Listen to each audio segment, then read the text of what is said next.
Doc Loves the Kids, a local Kitsap County nonprofit organization established in 2015, whose mission is to provide activities, programs, and community support for at-risk youth. They put the U in community. Doc Loves the Kids.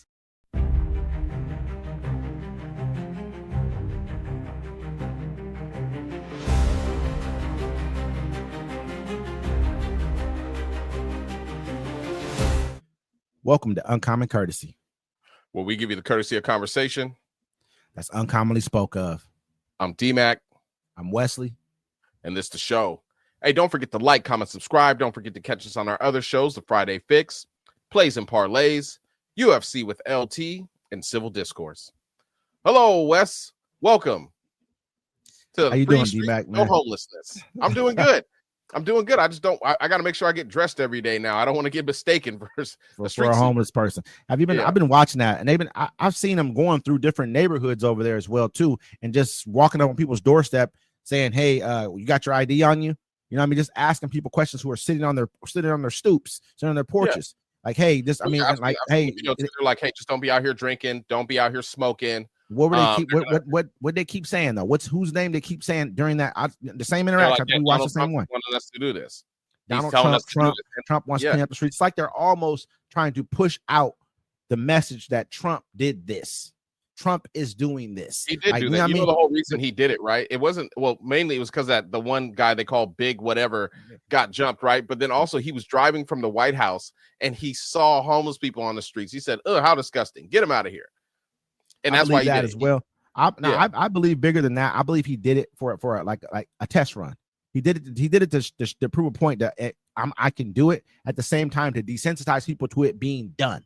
And I can do it here because it's legally he can do it there easiest. He can do it in the District of Columbia because he can federalize those streets by decree. It's easy. You know what I mean? For him to do it.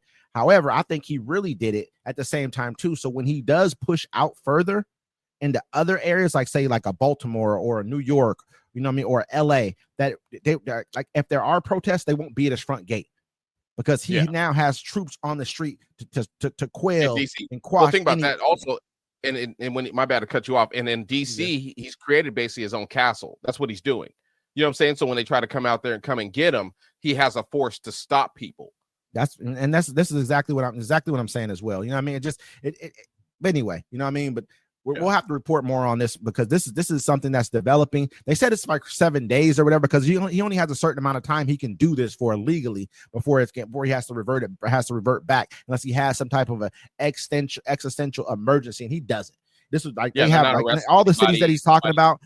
They're telling them that even in Baltimore, it has like they're at a 50-year low for crime rates at a 50-year low, and all the cities 30-year low. Yeah.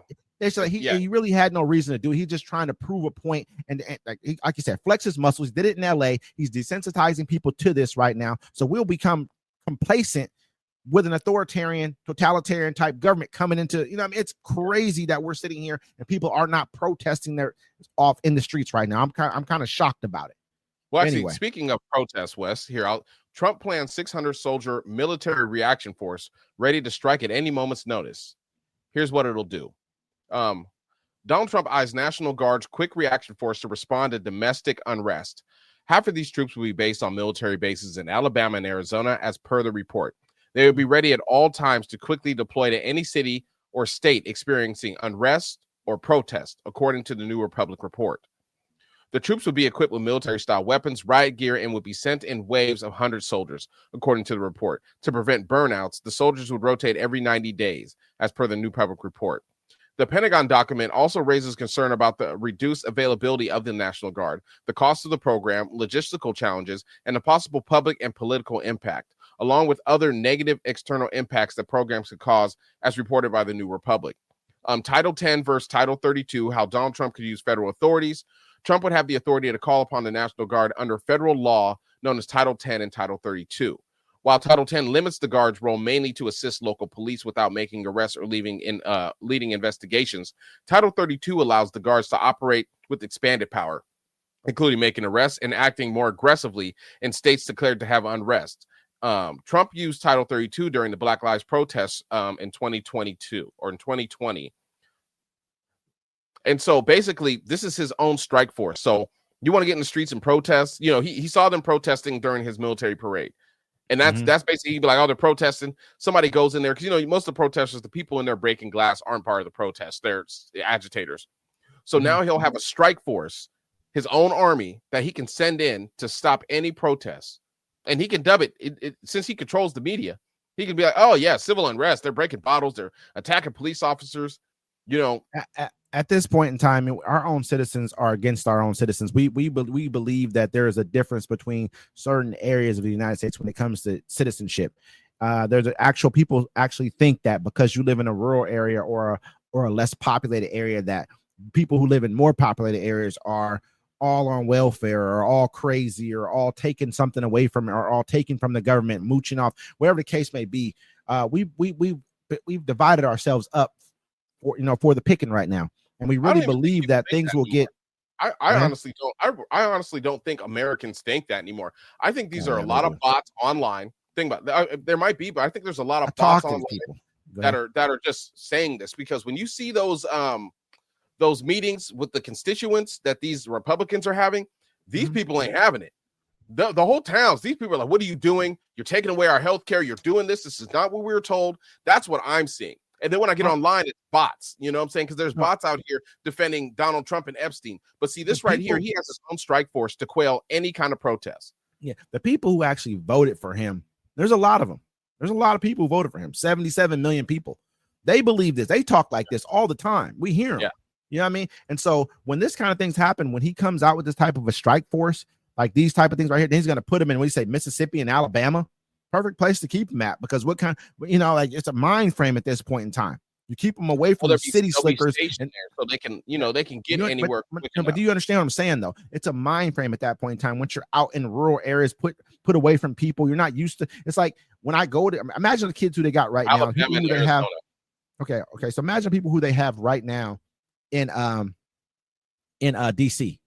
A lot of these kids are from rural areas and from poor areas who are not from bigger cities, because most times there's a lot less opportunity in those places. So they get a lot of their troops come from places like that. They're being put in these cities, and they have a way of thinking about something. You're protecting America is what they're being told, and this is not what's really happening.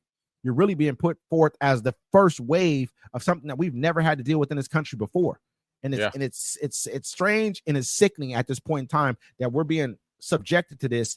And we're basically we're a voice of reason, but there needs to be more voices, and there needs to be more action from people to stop things like this. Needs to be a resistance at this point, bro. Exactly. We're in a dictator authoritarianship. Let's just keep it 1,000. The only reason that they're acting like it's not is because they need you to keep paying taxes to pay off, the rich folks. But I mean, they're sending troops onto the streets. You know what I'm saying? Civil unrest. The price of your groceries is going up. I know they are. Mine are. The price of gas is going up. I know it is. Mine is. I went to go get gas the other day. It was $5.09. You know what I'm saying? And so what they're doing, they're just squeezing you. And the whole thing is they can only squeeze so many people. Like they've already squeezed the poor communities. They're doing that. They're rounding up, Hispanic people, citizens or not. You know what I'm saying? Your president hasn't even admitted. I was thinking about this today. He's never even come out and said, I am not a pedophile. He hasn't had to. No one cares. I'm not a sex offender. He's never came out and said it. Anybody, I mean, not even once. He's just, Epstein, you're still talking about that. Did you see when Kash Patel went on during his whole he talked about DC, and his eyes looked all whacked out, and he's looking all over the place when he's sitting there. But the first things he's saying is, Trump has helped catch this many SA offenders and all kinds of stuff like this. He's saying all this stuff first, like putting these numbers out. And if you watch Trump's face, it kind of like, it kind of like switched up a little bit. Like, what are you gonna say? People don't understand. Look up anybody sitting there. Look up a picture. I'm gonna put up a picture of Kash Patel up here. He always looks like this. Yeah, it looks like you caught him at 7-Eleven with a skimmer. It's too bad, man. But I said it. Yeah, absolutely.